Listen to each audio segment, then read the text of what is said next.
This video is brought to you by Captivating History.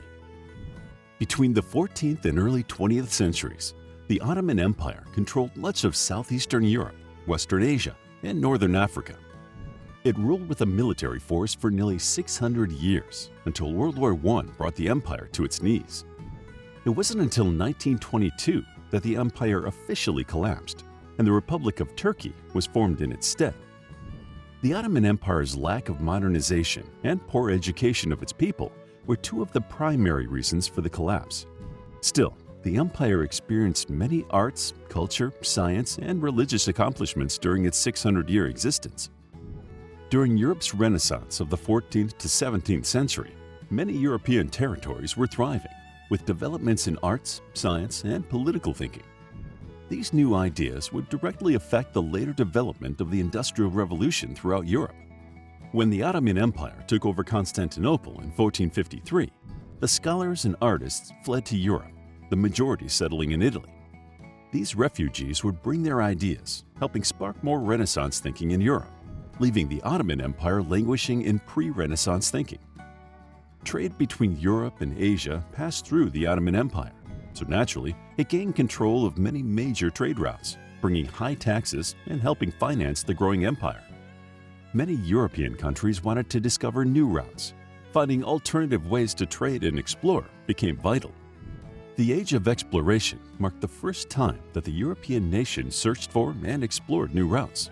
However, the Ottomans failed to pursue any new routes, and this lack of exploration would negatively impact their future. The Ottoman Empire's height was between 1520 and 1566, under the rule of Suleiman the Magnificent, who ruled with ruthlessness and had absolute religious and political power. His army was primarily comprised of slaves and had strict military leaders, important when conquering new lands.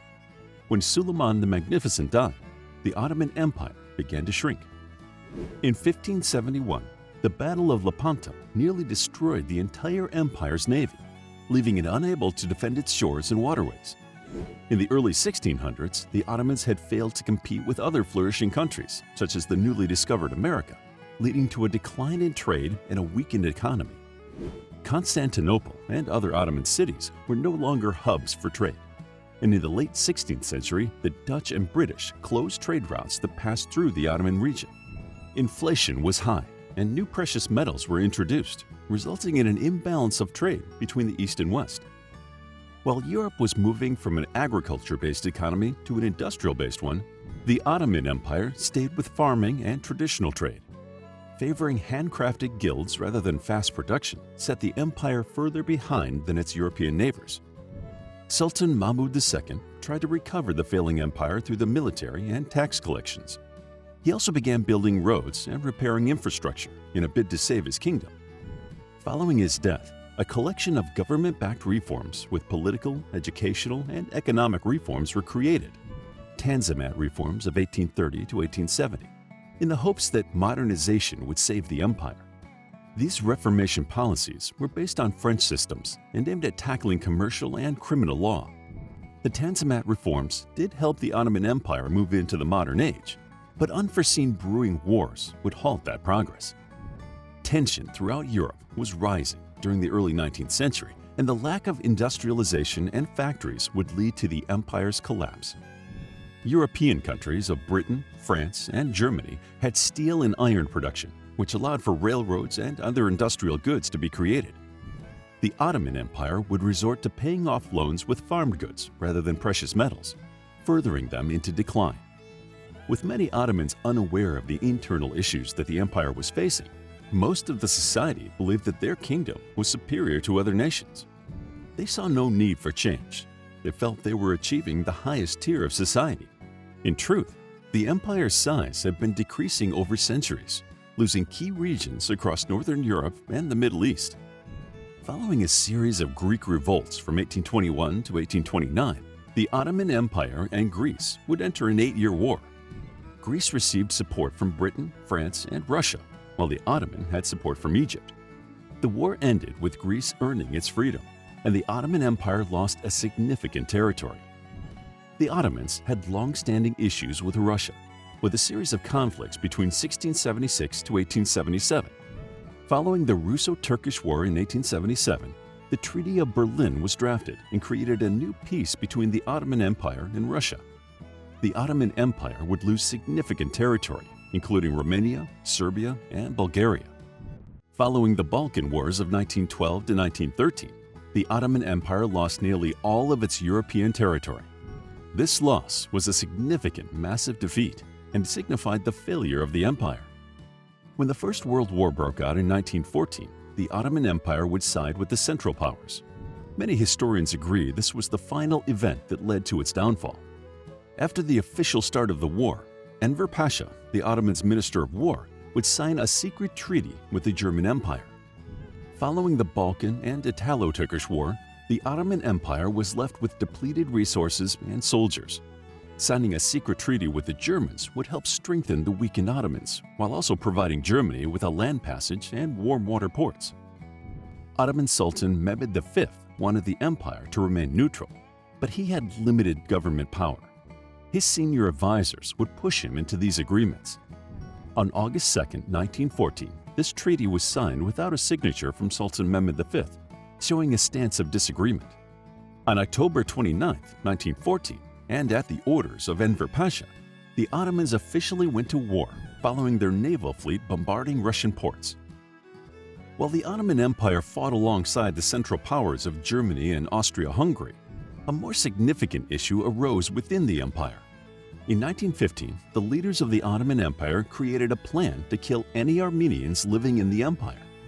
Matters between the Ottomans and Armenians had steamed for centuries, mainly due to religious differences. While dealing with the foreign affairs of World War I, internal issues were rising between the two nations. To make matters worse, in 1914, the Ottoman Empire declared a holy war against Christians. Many Armenians would fight with Russia against the Ottomans. The Armenian genocide officially began on April 24, 1915, with the execution of nearly 1,000 Armenians.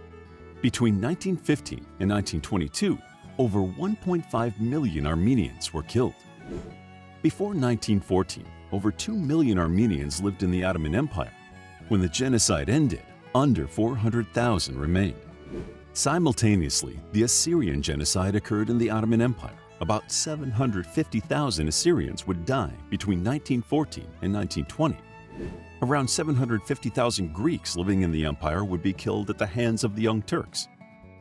World War I would officially end in November 1918. The empire was struggling with a lack of soldiers and resources. Nearly 14% of the entire Ottoman Empire's population would die in the war, with the highest civilian casualties of any country. Over 5 million Ottomans died during the war. Over 800,000 would be military casualties, and over 4 million were due to poverty, massacres, and diseases. With the lack of military and wide-scale death of its people, the Ottoman Empire was on the verge of collapse. Following the end of World War I, the Armistice of Mudros was signed between the Ottoman Empire and Great Britain, which represented the Allied powers. The armistice, signed on October 30, 1918, officially marked the defeat of the Ottomans. They would lose control of railways and telegraph lines and be forced to demobilize their troops.